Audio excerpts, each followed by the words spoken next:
कमलायतलोचन लोकपते विजयी भव वेङ्कटशैलपते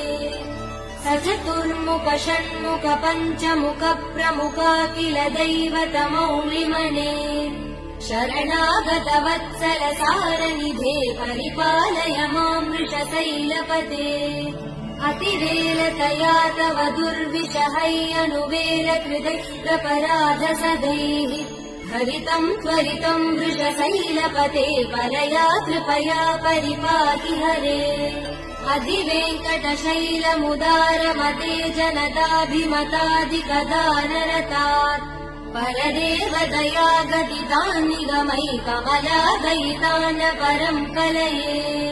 कलवेणुरवावसगोपवधू शतकोटिवृतात् स्मरकोटिसमात् प्रतिवल्लविकाभिमदात् सुखदात् वसुदेव सुधान्न परं कलये